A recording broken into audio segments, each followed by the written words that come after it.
tindi ng ulan. Endurance kung endurance to mga katodo. Daig ko pa nag-Ironman. Wow! Woo, grabe, grabe. Ang lakas ng ulan, wala akong masabi. Grabe, tindi. Sobrang lakas. Wala na. What's up guys? So, andito na kami sa bahay ni Sid at ni Spence. Wala si Spence. Ito yung pinagmamalaki ng Bicol guys, ang pansit dinuguan. Tapos ito, regular na pansit. First time natin tong tikman mga katodo. Solid oh. First time to kasi sa Mindanao, iba yung pansit, iba yung dinuguan. Ito pinagsama. Tanginit pa. Tapos ito daw yung maruya nila. So tara, tikman natin. Okay, subukan natin. So dinuguan talaga yung sabaw. Okay, so dinuguan talaga. Paano ba to? Oh. Dinuguan talaga siya. Shoutout sa mga taga Bicol, no? Stick yung gantong pagkain. Hindi mo mahanap sa kahit na saan. Nang tikim.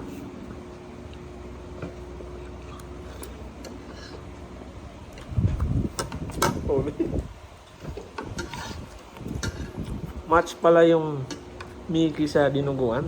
Mickey to, di ba? Authentic Bicol lang talaga tong ano na to. Kakaiba, pero masarap.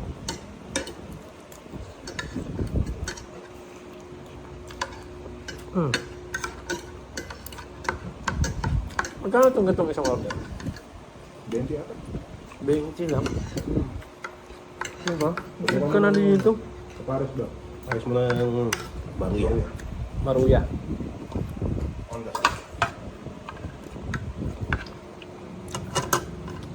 Actually, pwedeng ikanin ko.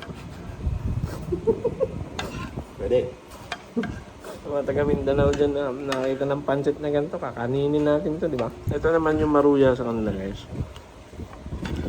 Yung maruya na nakikita natin dun sa Manila. Diba? So yung may coating na parang kwek-kwek. Sa kanila, iba.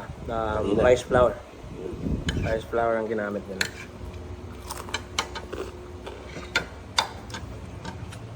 Cool. Sarap daw to partner dito sa pancit dinuguan. Kakaiba talaga. Tsaka masarap. Comment down below guys kung nakikita nyo to sa Manila. Kasi wala pa akong nakitang ganito sa Manila. Never since.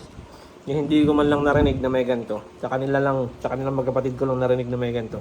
Tsaka masarap siya.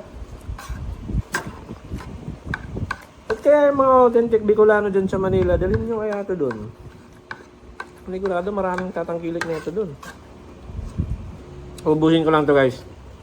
Tapos, i-discoveryhin pa natin ang mga delicacy ng Bicol.